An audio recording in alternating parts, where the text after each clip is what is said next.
Billionaire visits son's grave and finds a black single mom crying with a child. She was shocked. Charles Hampton stood in the cold, gray morning, staring at the marble stone that marked his son's final resting place.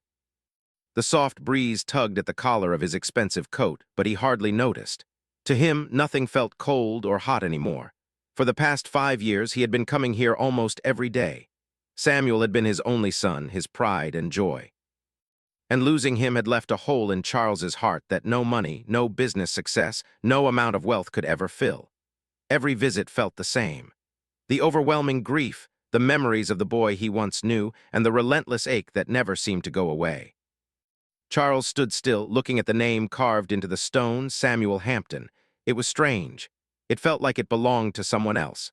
A younger version of Samuel, full of life, was no longer there. Instead, the grave was a constant reminder of what could have been. Samuel had been just 22 when his life was tragically cut short in a car accident. It had been sudden. One moment, he was on his way home from work, and the next, he was gone. Charles had received that phone call in the middle of the night, his world crashing down around him in an instant. The shock had been so overwhelming that, for the first few days, he couldn't even bring himself to leave the house. He had been numb. And that numbness had become his way of coping. His wife, Barbara, had been just as devastated, but her grief was different. She had found a way to move on slowly, day by day. But for Charles, the pain of losing Samuel had become unbearable. Samuel had been his everything. The boy had inherited his love for business, and they had often talked about the future together.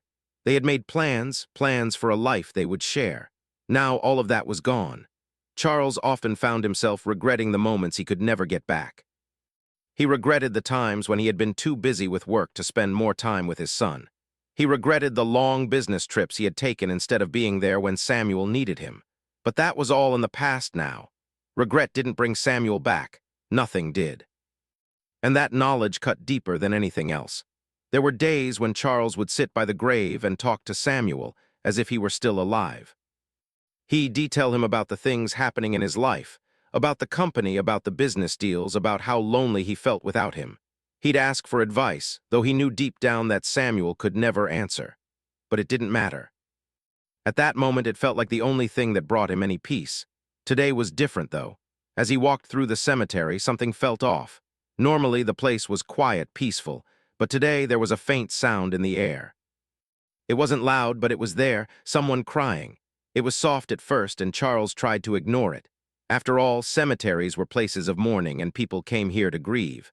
But as he walked closer to his son's grave, the sound grew louder. Someone was sobbing. Charles looked around, his eyes scanning the surroundings.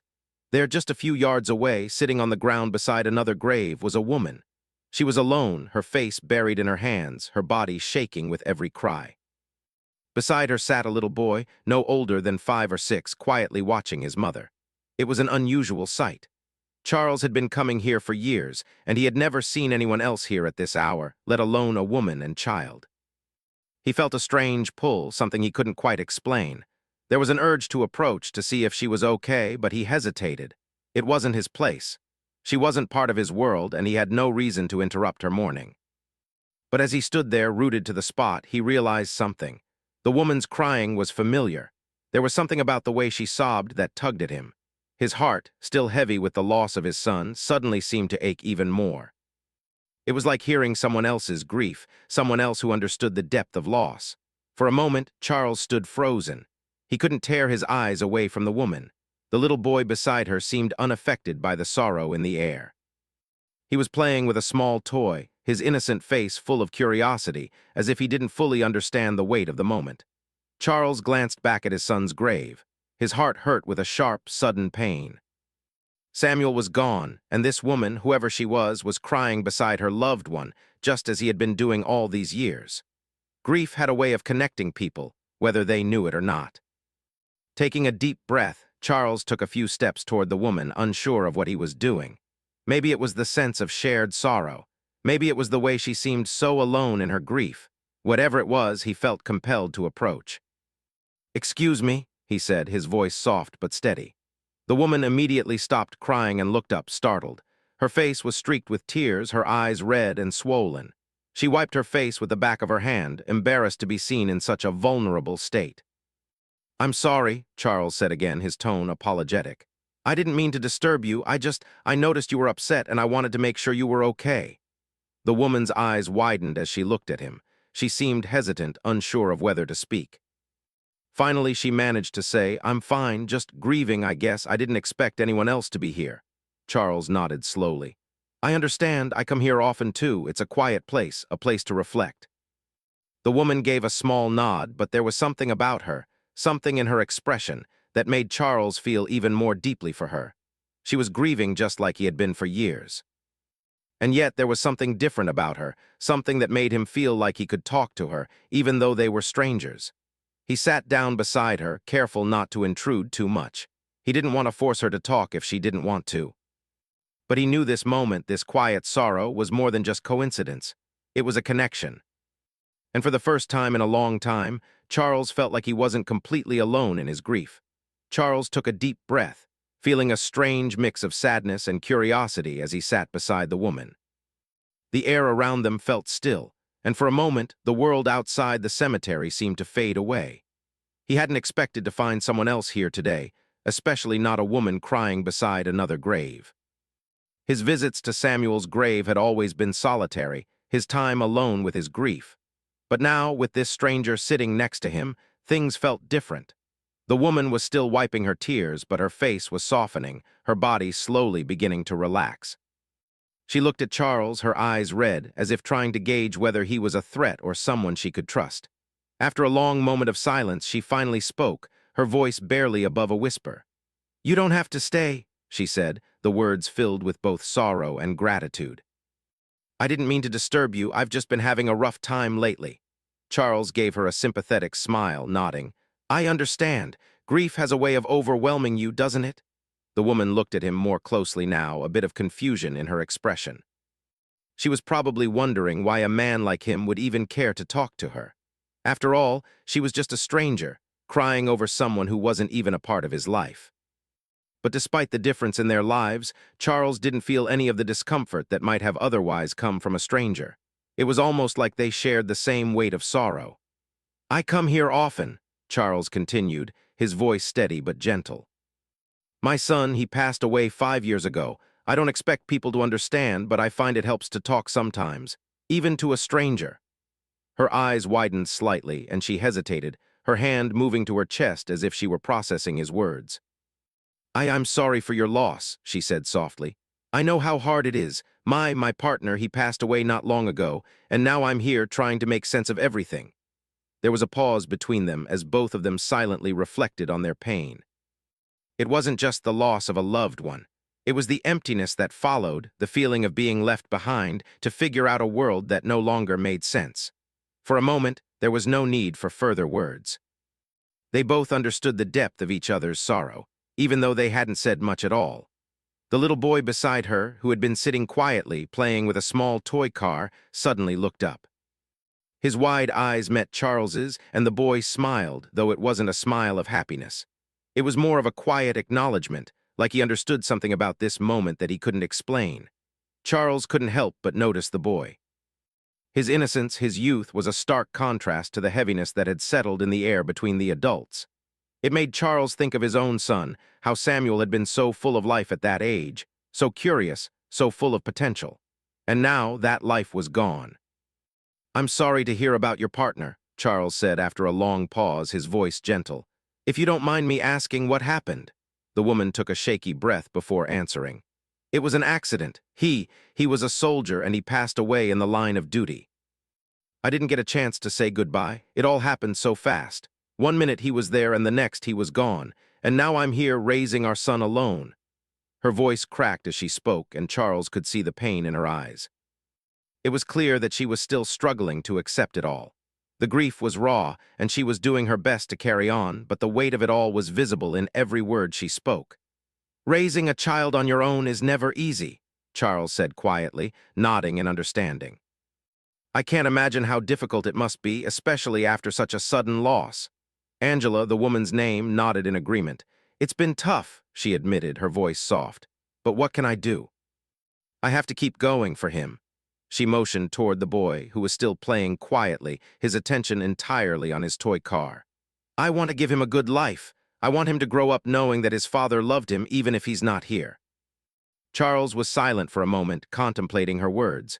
There was something about Angela that struck him. She wasn't just grieving. She wasn't wallowing in sadness. She was trying to move forward for the sake of her son. She had a strength about her, a resilience that Charles hadn't fully expected to see. He glanced at the boy again, and for a fleeting moment, he felt a pang of regret. His son, Samuel, had been taken from him too soon.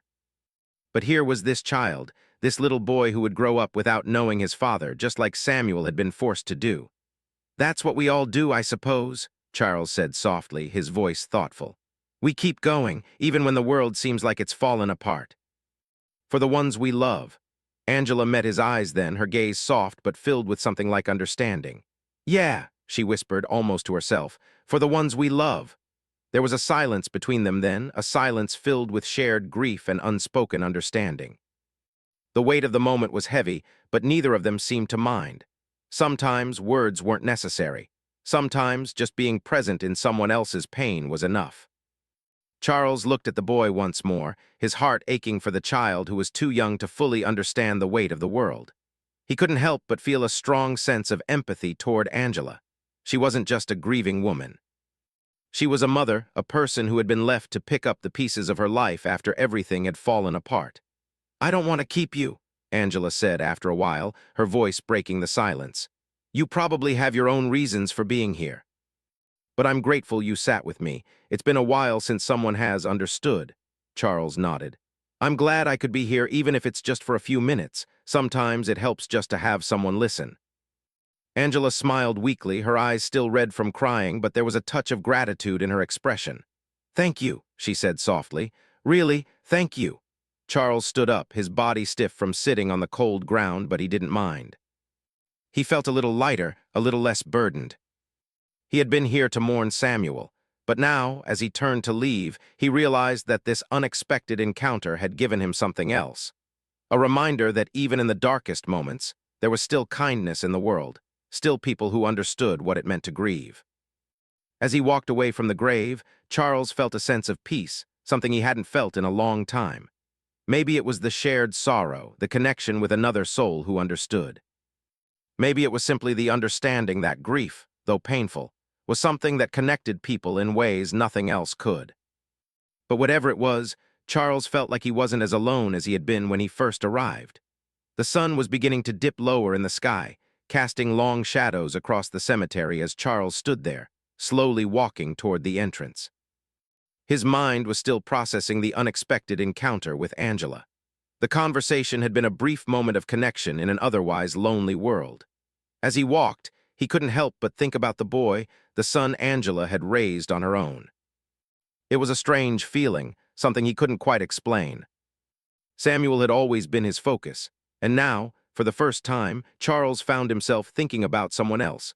A child who had never had the chance to meet his own father, just like Samuel had never had the chance to know his. The thought lingered in his mind like a shadow, never fully leaving him. As he reached his car, he turned for one last look at the cemetery. He hadn't meant to stay so long, but somehow the time had passed faster than he realized. And for the first time in years, Charles didn't feel completely consumed by grief. There was something about meeting Angela, sharing that brief, quiet moment with her, that had given him a sense of peace. Just as he was about to open the car door, his phone rang. He glanced at the screen. It was an unknown number. Normally, he wouldn't have answered, but something told him he should pick it up. "Hello," Charles answered, trying to sound casual. "Mr. Hampden?" The voice on the other end was warm, yet professional. "This is Officer Jenkins from the city police. I'm sorry to bother you, but I believe you may want to know about something regarding your son." Charles's stomach dropped at the mention of Samuel's name. His hand tightened around the phone. "What do you mean?" he asked, his voice tight with anxiety. "I'm afraid there's something we discovered recently," Officer Jenkins continued. "We've been going through some old files and we came across something you might want to know. It's about your son." Charles's mind raced. What could this be about? He had never expected to hear from anyone about Samuel again. His son's death had been so sudden, so final. There hadn't been any unresolved mysteries, at least that's what he had thought. "Go on," Charles said, his voice cold now, his emotions swirling like a storm inside him. Well, sir, I don't know how to put this, but we recently found out that Samuel had a child. A son, Officer Jenkins said carefully, his tone hesitant. Charles felt a sharp pang in his chest. His son had a child? He couldn't breathe for a moment. How was that even possible? Samuel had always been a private person, and they had never talked about anything like this. The woman at the cemetery, Angela, could it be her child? His mind raced through a million thoughts at once, trying to make sense of what he was hearing. A son? Charles repeated, his voice a little shaky. Are you sure? Yes, sir. The child's name is Michael, Officer Jenkins continued. We've recently discovered that Samuel was in a relationship with a woman named Angela, and she had a child with him. We didn't know about it until now, but we thought you might want to be aware of it. Charles felt his world tilt. It was like the ground beneath him was shifting, the very foundation of his reality cracking. He had no idea what to think, no idea how to process this new revelation. Samuel had a secret life, a side of him that Charles never knew existed. And now not only was he learning that his son had been involved with someone, but there was also a child, a grandchild, he had never met. What do you want me to do with this information? Charles asked, his voice steady but edged with disbelief. Well, sir, we're not sure if you knew about this. We just thought it was important to tell you, especially since the child's mother has been facing some financial difficulties since the passing of your son. She may need some assistance, Officer Jenkins explained. Charles was silent for a moment, processing the information. A grandchild. And this woman, Angela, had been left to raise the child alone, just like he had raised Samuel alone after his wife passed. But the connection didn't end there. This wasn't just any woman. This was Angela, the woman he had met earlier that day in the cemetery. As the realization hit him, Charles's thoughts went into overdrive. Could this be the same Angela? He had been sitting beside her just a short time ago, talking about their shared pain. He hadn't known at the time that she had been the mother of Samuel's child. Where is she? Charles asked, his voice now firm with purpose. Where can I find her? I'm not sure where she's staying at the moment, sir, Officer Jenkins replied, but I can give you the address to the local shelter. I believe that's where she and the child are staying. Charles didn't hesitate. He had to see her, had to make sense of this. There was so much he didn't know, so much that Samuel had kept hidden.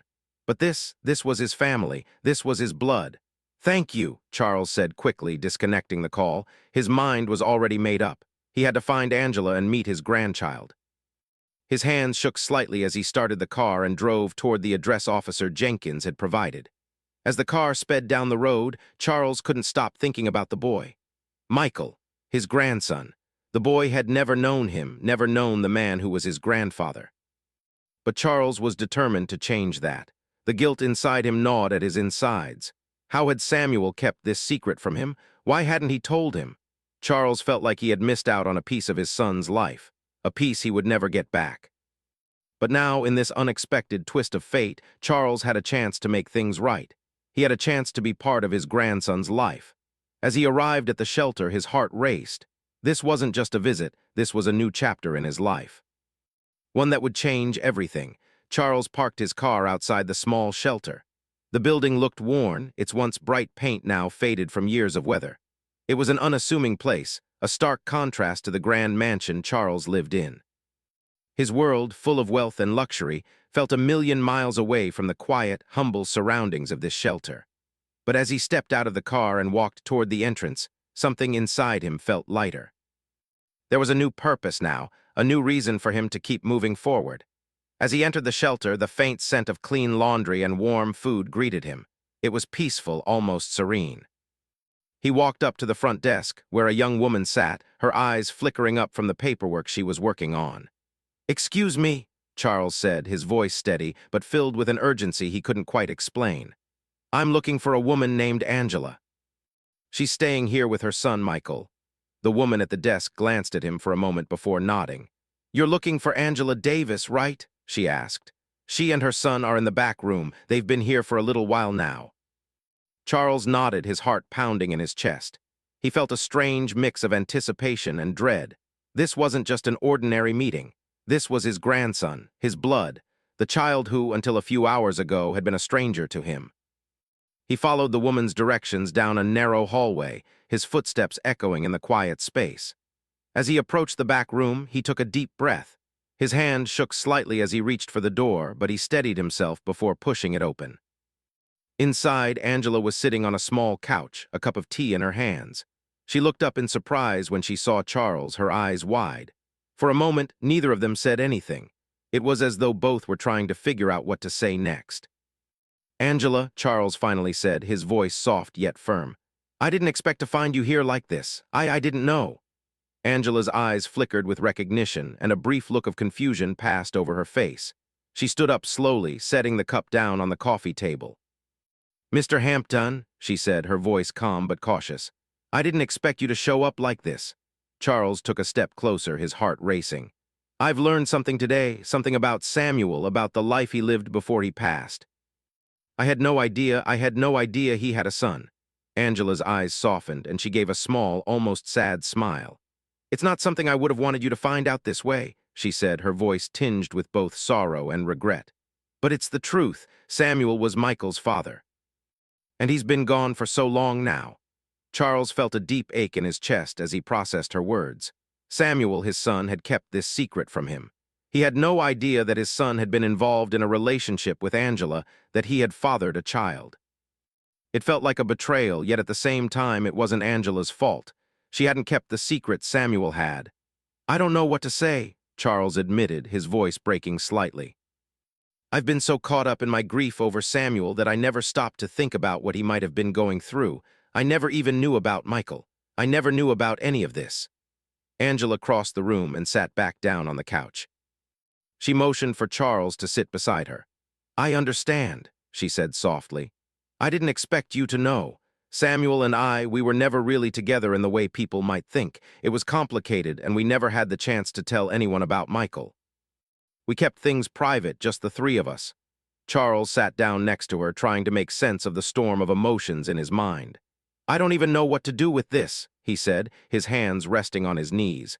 "I never got the chance to know my grandson. I never knew about you or Michael. All this time I've been mourning Samuel, but I didn't even know there was more to his life." Angela sighed, her gaze softening as she looked at him. "I know it's a lot to take in," she said, "but Samuel was a good man, Mr. Hampton. Despite everything, despite all the difficulties, he loved Michael. He wanted to be a part of his life, but things, well, they didn't go as planned." Charles nodded, the weight of her words sinking in. He had always known Samuel as his son, as the boy he had raised, the young man who had shared his dreams of building a future. But now, he realized, Samuel had lived a much fuller life than Charles had ever known. He had been a father, a partner, someone with responsibilities that Charles had been completely unaware of. "How is Michael?" Charles asked, his voice soft. Is he okay?" Angela smiled faintly. "He's a good kid. He's been through a lot, but he's strong. He misses his dad, of course, but I do my best to give him a normal life. He's happy most of the time." Charles felt a deep pang in his chest as he thought of the little boy. He hadn't even met him yet, and already he felt a connection. A bond that ran deeper than he could have imagined. Michael was Samuel's son, and that made him family, his family. Angela's voice brought him back to the present. "He's in the other room playing with some toys. He's a little shy, but I'm sure he'll want to meet you." Charles stood up, his heart racing. He wasn't sure what to expect, but he knew one thing: he wanted to be there for Michael. He didn't want to miss out on the chance to be a part of his life, to make up for the years he had lost with his son. As he walked to the next room, the sound of a toy car rolling across the floor reached his ears. When he stepped inside, his eyes fell on the boy. Michael was sitting on the floor, pushing the car back and forth, his eyes focused intently on the small toy. He looked up when he heard the door open, his eyes wide and curious. For a moment, neither of them said anything. Charles simply stood there, taking in the sight of his grandson. The boy was so much like Samuel in that moment, his dark hair, his quiet demeanor, the way he played with such focus. Finally, Michael spoke, his voice soft and hesitant. "Are you my grandpa?" Charles felt a lump rise in his throat. He had never thought he would hear those words. But here they were, spoken by the boy who was now part of his family, part of his legacy. "I am," Charles said, his voice thick with emotion. "I'm your grandpa, Michael, and I'm so sorry I wasn't there before, but I'm here now. I want to be a part of your life." Michael smiled shyly, and in that moment Charles felt something shift inside him. There was no going back, no changing the past, but there was the future, his future with Michael. And for the first time in a long time, he felt hope. The days following Charles's visit to the shelter were filled with a sense of disbelief. He had learned so much in such a short period of time. About his son's secret life, about the existence of Michael, his grandson, and about Angela, the woman who had kept the memory of Samuel alive. What had started as a visit to mourn Samuel had turned into something entirely different, an unexpected journey into discovering his family. Every time Charles thought about it, his mind raced with questions. Why hadn't Samuel told him about Michael? Why had he kept this part of his life hidden? Samuel had been such an open book with Charles, sharing his hopes, his dreams, his plans for the future. But this part of Samuel's life had been kept locked away, a mystery that Charles was only now uncovering. But Charles didn't want to dwell on the past. It was too late for that. What mattered now was the present. Michael, Angela, his grandson who had never known him, and a woman who had carried the weight of grief all on her own for so many years. They were his family now, and Charles knew that he had to do something about it. That afternoon, after the visit to the shelter, Charles returned to his mansion. The grandeur of his home felt hollow now, empty, as though the walls themselves were a reminder of the loneliness he had felt for so long. He stood in the large, open space of his living room, looking out over the vast garden. The estate seemed far too big for one person. He had spent so many years alone in this house, trying to fill the emptiness with work, with luxury, but nothing had ever truly worked. There was always a hole in his heart that nothing could fill, not even the wealth he had spent his life building. Now he realized the answer had been right in front of him all along. His family, the family he never knew he had, was waiting for him. Angela and Michael had become his new purpose. Charles felt a pull to go back to the shelter, to see them again, to be a part of Michael's life. But he wasn't sure how to start. What did he even say to a boy who had never known him? How could he explain the years of absence? He didn't have the answers, but he knew he had to try. The following week, Charles returned to the shelter. This time, he had come prepared. He wanted to make sure that Michael and Angela knew that they were important to him, that they weren't just an afterthought. He had arranged for them to have a place to stay, a better home, a fresh start. But more than that, he wanted them to know that he was there for them, no strings attached, no obligations, just a grandfather who wanted to be part of his grandson's life. When he arrived, Angela greeted him with a cautious smile. She had been through so much on her own, raising Michael without the support of Samuel's family. It was clear that she wasn't sure what to expect from Charles. She hadn't known him before, and now here he was, a stranger who claimed to be her son's father. But she had seen enough of his sincerity to believe that he truly wanted to help. "How's Michael doing?" Charles asked, as they sat down in the shelter's small community room. It wasn't much, but Angela had made it a home for herself and her son.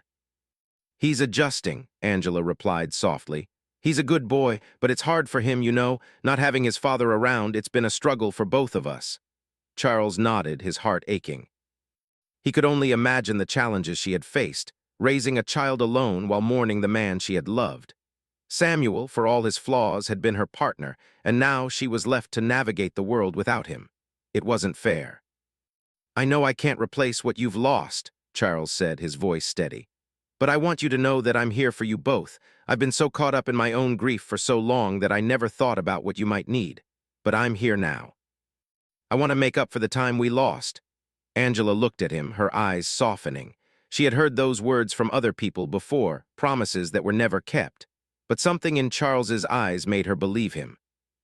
Maybe it was the way he had come to the shelter, the way he had shown up unannounced, wanting nothing more than to be a part of their lives. He wasn't offering money or empty promises. He was offering something more valuable, his time, his presence.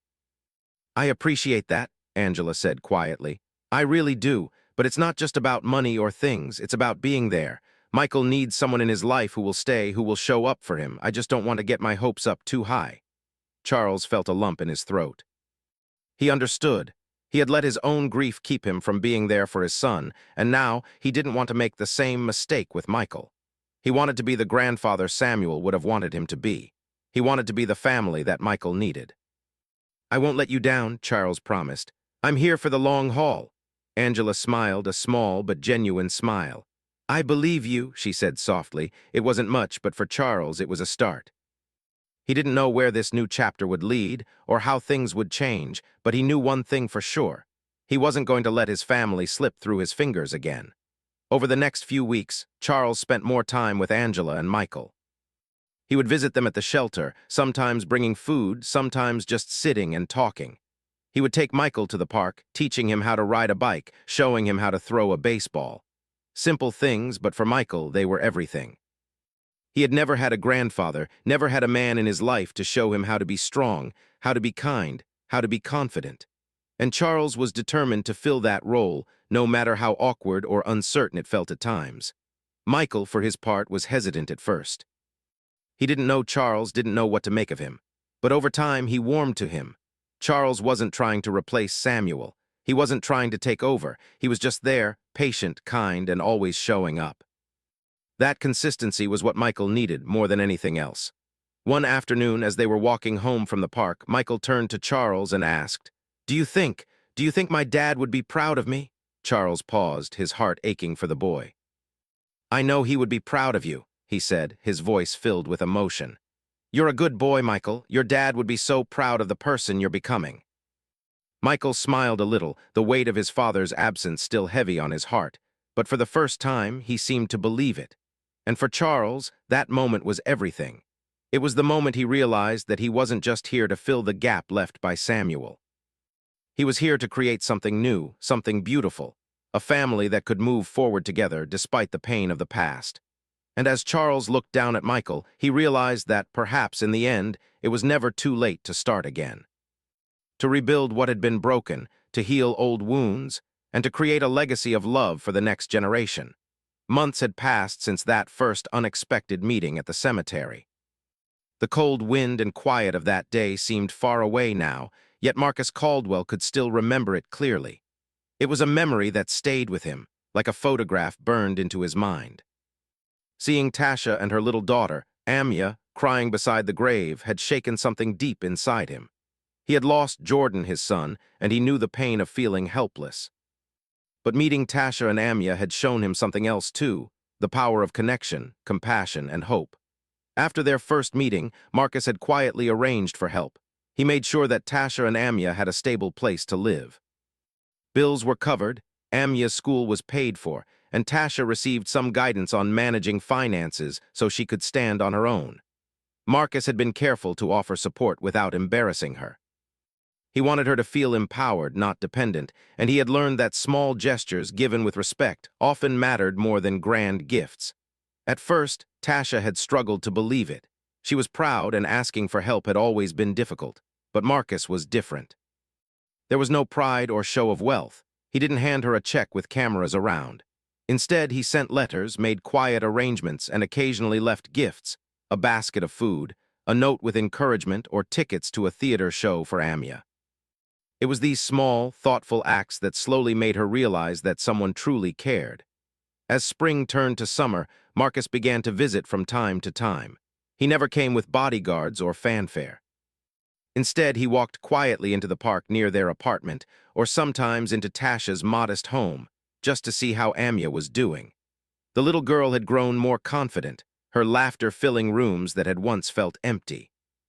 Marcus noticed how Amya had a way of drawing people in. Her curiosity, her warmth, and her quick smile reminded him of Jordan. Seeing her thrive was a bittersweet joy, but it also brought him peace. Tasha's life changed in ways she had never imagined. She could now breathe a little easier. The constant worry about paying bills or putting food on the table no longer consumed her thoughts. With that weight lifted, she began to focus on herself and her dreams. She went back to school in the evenings, studying to become a teacher, something she had always wanted. Marcus quietly supported this too, sending books, tutoring help for Amya, and even connecting Tasha with people who could mentor her. Amya blossomed under the stability. She no longer needed to sit quietly on a bench at the cemetery to escape her fears. Instead, she played in the park with friends, shared her laughter with neighbors, and discovered new passions. One day, she proudly brought home a drawing for Marcus, a picture of their family smiling together, with flowers and sunshine all around. Marcus kept it on his desk, smiling often as he looked at it, realizing that the small moments of love could heal wounds he thought would never close. The bond between Marcus, Tasha, and Amya grew stronger, but it was never forced. Marcus respected boundaries, giving them space to grow independently. Tasha still made her own decisions, but now she did so with confidence. She could make mistakes and learn from them without the crushing weight of fear or poverty holding her back. It was this quiet freedom that meant the most to her, the ability to choose her own path and still feel supported. One evening, as the sun dipped low and painted the sky in shades of orange and pink, Marcus joined Tasha and Amya for a simple dinner. They laughed over small stories from their day. Amya told Marcus about a science project she was excited about, while Tasha shared a funny story about her school class. There was no talk of money, no mention of wealth or status, just warmth, family, and laughter. For Marcus, it was a new kind of happiness, a joy he had not felt in a long time. It was quiet, steady, and real. Marcus often reflected on the strange twists of life. Losing a child had left him in despair, and he had once thought that wealth could protect him from pain. Now he understood that it could not. True comfort came from human connection, from sharing grief, joy, and hope with others. Helping Tasha and Amya gave his heart a new purpose. It reminded him that even in the darkest moments, kindness could grow, and lives could change in ways that money alone could never buy. For Tasha, Marcus became more than a benefactor. He became a symbol of hope and trust. She learned that people could care without expecting anything in return, that kindness could be quiet and powerful. And for Amya, Marcus became a mentor and a friend, someone who taught her the value of giving, gratitude, and resilience. Their story spread quietly among friends and neighbors. People admired the way Marcus had helped without drawing attention, and how Tasha had embraced the opportunity to rebuild her life with courage. It became a story of hope in the community, a reminder that compassion could create ripples that touched more than one life. Years later, Marcus would sit quietly in his study, looking at photographs of Jordan, Tasha, and Amya. He realized that though his heart still carried grief for his son, it was no longer weighed down entirely by sorrow. Love had returned in a different form, gentle and persistent, reminding him that life, with all its losses and challenges, could still offer unexpected joy. Tasha graduated and became a teacher, sharing her experiences and lessons of resilience with her students. Amya grew into a bright, confident young girl, full of curiosity and warmth. The three of them remained connected, not because of obligation, but because of the bond that had formed out of shared humanity and compassion. Marcus knew that the meeting at the cemetery had changed everything. It was not just about helping Tasha and Amya. It was about learning that life's real value is measured not by wealth or success, but by the moments of care, understanding, and support we give to others. He had lost a son, yes, but in embracing others, pain, and offering kindness, he had found a way to heal his own heart. In quiet moments, Marcus would sometimes return to the cemetery. He would stand by Jordan's grave, feeling both sorrow and gratitude. Sorrow for the child he lost, and gratitude for the lessons life had brought him since. He would think of Tasha and Amya, knowing they were thriving, and he would smile. The world could be cruel, but it could also be tender and generous, and he had learned to recognize that tenderness whenever it appeared. Life continued with its ups and downs, but Marcus, Tasha, and Amya faced it with courage and love. Each of them knew that they had been changed forever by that meeting, a moment of shared grief that became a beginning of hope, stability, and connection. And though no one could erase the pain of loss, they discovered something even more precious: the power of kindness to create a new story, one that could bring light where there had been darkness.